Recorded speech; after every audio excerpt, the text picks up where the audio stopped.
Hello, Coolmax here. How you all doing? Well, I am here with a partner who's actually filming it. And what we're going to do here in a few minutes is we're going to go see at the Moorhead Cinema the legendary, and this is in parentheses, Abraham Lincoln Vampire Slayer. Now, as a Civil War reenactor, gotta tell you, I read the book too, and I gotta tell you, on both levels, it was, unfortunately, I gotta agree with the author on this point. Even in his preference, he said Abraham Lincoln had a more interesting life that really didn't need vampires in it. But I guess the problem is that most people find history boring. And Abraham Lincoln's life has been examined more than any other president in the United States.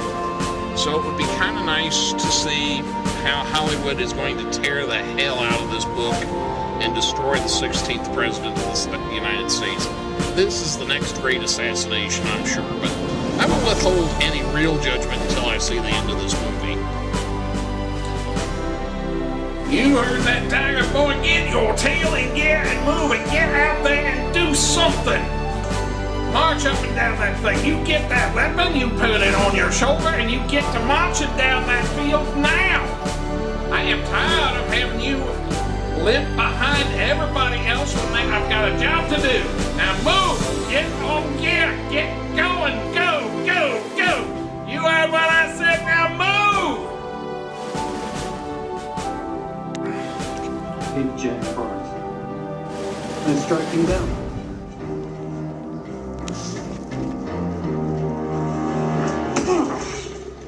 Well, clearly you don't hate him that much.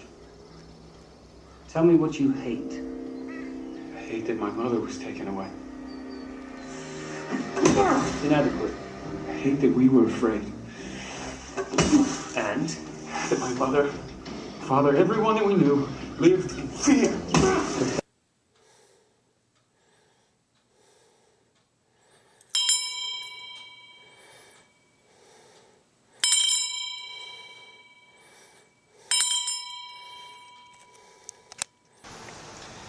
Howdy everyone, this is Russell Dixon, and I just came out of Abraham Lincoln Vampire Hunter, and I have to wonder to myself, if I am really, really, really good, do you think God will give me my 2 hours of life back?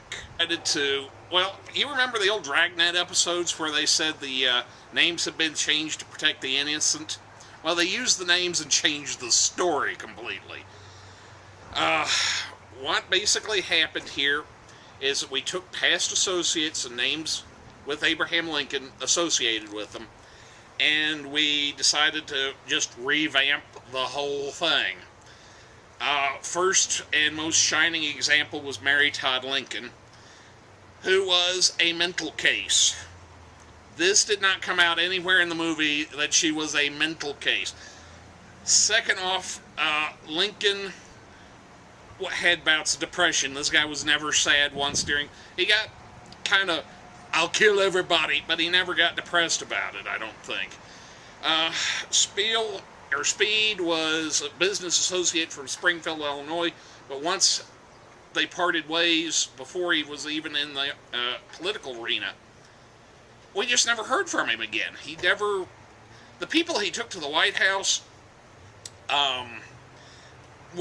in the movie, you know, he had maybe a few months to a year's real-life association with. And quite frankly, the only thing that I really liked about this thing was that it gave more credence to the underground. Battery died! So anyway, where was I on my rant with this thing? Well, it wasn't, I mean, I don't want to rag on a movie, I really don't. But the point at the end of the day being is that it wasn't very good either.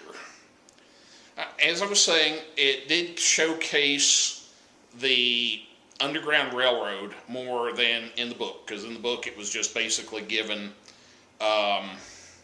some lip service, and that was about it. But they took out a lot of really good parts, too, from the book. Namely, one of them is the Edgar Allan Poe character. I thought that was a really good character from the book. But they, like, completely did away with it in the movie. And I have no idea why. It's just a little disheartening, to be honest with you.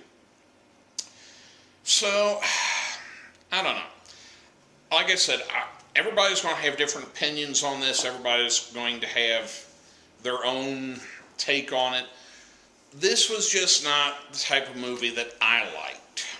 You know, I'm not going to complain about it. I knew going in it was not going to be the world's best. But when they overblew things, they overblew them. When they underplayed things, they underplayed them. And they completely missed the point of the whole thing. And that's all I can honestly say, is that they messed it all up. So, this is not as bad as G.I. Joe: The Rise of Cobra. That still is like my pinnacle of bad movies in this era. But it's never going to be anything more than what it is. So, if you want a good giggle, and I will say that the person that filmed me in the and is allowing me to do this now, when I started to laugh at the really bad part, she started giggling too. So it was.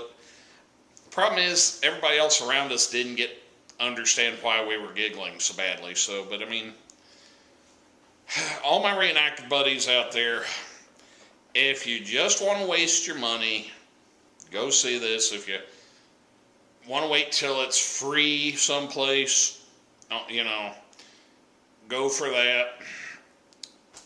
And I don't know where else to go with this. I'm just going to end this and be more merciful than they were to me. So, see you next. Okay.